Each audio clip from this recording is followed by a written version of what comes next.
going on, guys? It is time for another reaction video, and today I'm going to be reacting to Italy, a visual geography class, the geography pen.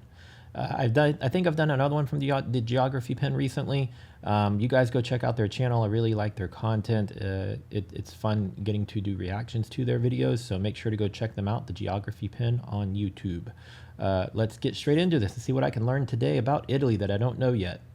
The Italian Republic is a European country located in the world's most recognizable peninsula. The country consists of the entirety of the Italian peninsula, with the exception of the states of San Marino and the Vatican, and many islands across the Mediterranean Sea, enlarging its maritime zone to this extent. It also borders 4 countries in the north, including an enclave in Switzerland, and together with these 20 regions, they form Italy, a nation 60 million people call home. You may think that this country has been around for hundreds of years, right? Well, brace yourselves, because you are about to find out it hasn't.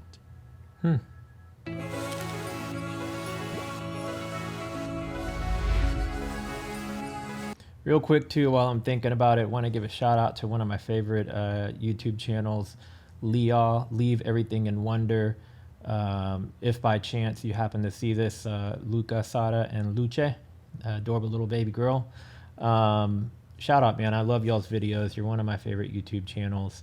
I've sent you guys some videos in the past. Y'all have mentioned me on one of your lives before, so really appreciate your content. And initially I was watching y'all's journey from the tip top of North America all the way down to the furthest south in South America. And then after COVID, you guys had to return to Italy. But it's been fun because I've gotten to learn a lot about Italy through you guys. And so, yeah, I'm going to check this video out and see what else I can learn. But yeah, I just want to give a quick shout out. You guys go check out their channel. It's LEAW, Leave Everything in Wonder. Great YouTube channel.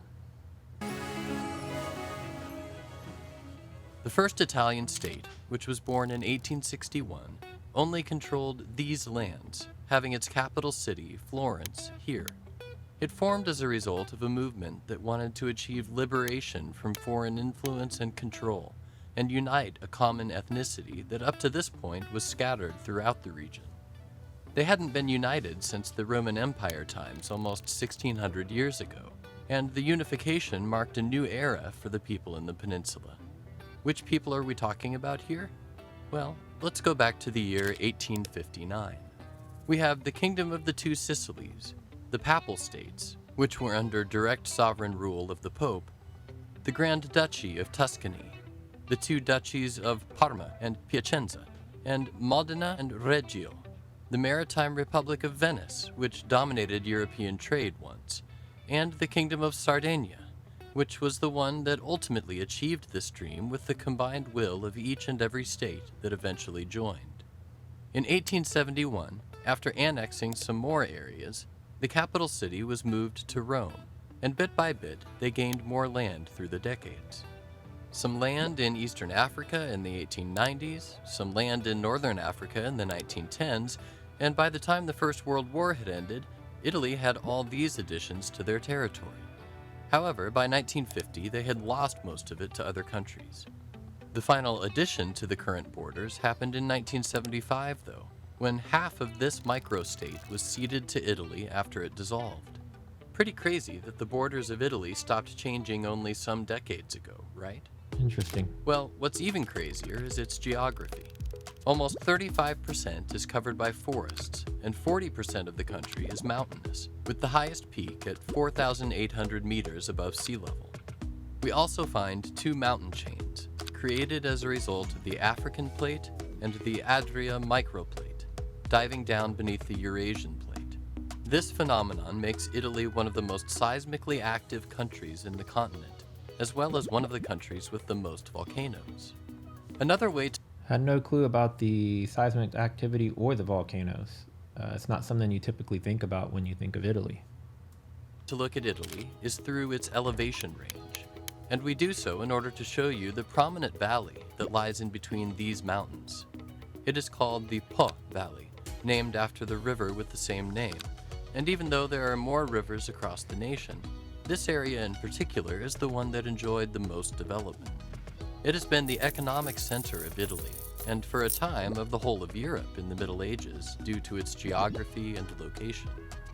Nowadays, the population density, along with the highly urbanized areas, have made this region very wealthy and business-focused. Think of Austria or Germany. The South, however, enjoys a much more traditional and Mediterranean approach. Think of Greece, Spain, or Turkey, where life tends to go much slower than the North, with a calmer and more casual atmosphere. This duality shows why Italy is considered as much Southern Europe as Western Europe.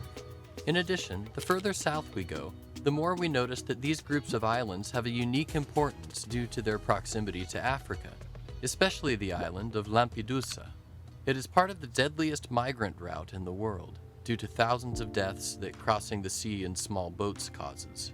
This immigration problem is a controversial issue in Italy, and while some might agree or disagree with the current government measures, Italians themselves know about it very well because they once searched for better opportunities outside. Back in the 1800s, decades of internal strife that ultimately led to the unification of Italy had left a legacy of violence, social chaos, and widespread poverty, especially in the South. And as transatlantic transportation was becoming affordable, millions of Italians chose the Americas. Add to that the immigration from Italy after both world wars. That is why the Italian diaspora in the world reaches almost 80 million people, including partial ancestry. Yeah, we have a huge Italian population here in the U.S., all throughout the U.S., but very heavy in New York and the northern states. But I think, yeah, these days you can pretty much, it's pretty, in all 50 states you can find Italians. But I'm sure there's some regions that are definitely more impacted. There's more people. My apologies, guys. It's actually like going on 4 a.m. that I'm filming this. I have a busy week ahead of me, and so I'm trying to get a lot of my filming done today. So my apologies for being a little bit slow on some of my comments, but I'm really enjoying this. I'm going to roll it back just a little bit. Diaspora in the world reaches almost 80 million people, including partial ancestry, despite not having been a big colonial empire. The top countries with Italian blood include Brazil, Argentina, and the United States. Climate-wise, Italy has a largely temperate climate with regional variations. In summer, the northern parts of Italy are warm with occasional rainfall, but don't fool yourself. Winter can still get pretty cold. The central region is somewhat stifled by humidity with a less intense winter, and the south scorches under the dry heat most of the year. These conditions allow a wide range of views, such as a cold winter afternoon in a northern city or a sunny day in a southern town. Beautiful, isn't it? Mm-hmm. No wonder why Italy is in the top 5 most visited countries in the world. And to support this demand, we find a wide network of airports, the 2 most important ones being the one in Milan and the one in Rome, the latter reaching all these destinations outside of Europe with non-stop flights, and all these inside. The country also has a large network of roads and highways that can help you get around. For instance, if you chose to drive a car from the city of Milan to the city of Rome, it would take about 6 hours. We also find a very efficient network of railroads, capable of supporting high-speed travel of up to 300 kilometers per hour in these specific routes, reducing the travel time to 3 hours and 30 minutes. Yes, Italy generates millions in tourism, but it is also a large manufacturer, overall second in the EU, just behind Germany, and it is a powerhouse in trade. Cars. Top exports include machinery, accounting for 26% of their trade, chemical products, and transportation-related items. The 3 main destinations of these goods are Germany, France, and the US. On the other hand, Italy's main import is crude petroleum, representing 8% of their imports, most of it coming from Kazakhstan, Azerbaijan, and Russia. All of this trade is only made possible through these important ports, especially these 2, due to their proximity to the international trade route coming from the Atlantic to the Suez Canal. It's always interesting to see how things get around the world. I need to see if there's a video, like a logistical video. If you guys know of one that shows tracking certain things on how they get from one country to another, and then kind of like what this is showing, but I would like to see it on a larger scale and on different types of products of how things basically get from point A to point B, and how many stops in between. It's amazing the things we can do these days. I mean, computers obviously make it easier, but I can imagine there was a time before computers where people were doing all this logistically, pen and paper and communication via phone. It's just nuts. It's crazy how much we ship around the world. Like it's like just shipping something down the street. And this leads us to talk about international relations. Do you know what Italians answered when asked which country they were willing to militarily defend if they were under actual attack? Greece. While I understand that surveys are not 100% reliable, it could easily reflect the population's view this time, especially because of the more than 2 millennia of shared heritage since the times of ancient Greece. In spite of Italy's crazy episode in the 1940s, they still pick Greece almost as if they were part of one ethnic group. Although somewhat exaggerated, this is not completely wrong. Modern DNA research has shown that many people living now in southern Italy share almost identical genetic information with a majority of the people who currently live in metropolitan Greece. Interesting. And how could that not be true, since wave upon wave of Greek people throughout history have traveled, lived, and prospered in the areas of southern Italy? Now, on the other hand, the biggest rival and enemy is Canada, because they dared to put pineapple on pizza. Are they insane? No, but for real, the country that they see as a rival is definitely France, which is very good in fields where Italy excels as well, like art assets, tourism, the fashion industry, cuisine, wines, cheeses, football, and so on. This leads them to often compete in the charts they are both proud of.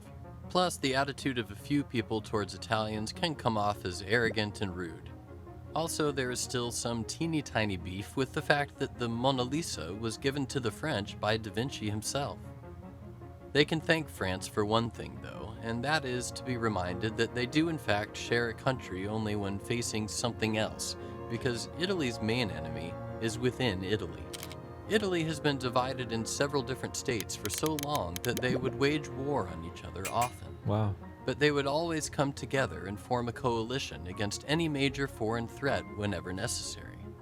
Yes, sometimes the South dislikes the North dislikes the South, the mountainous city dislikes the one in the valley, and the small town dislikes the other small town.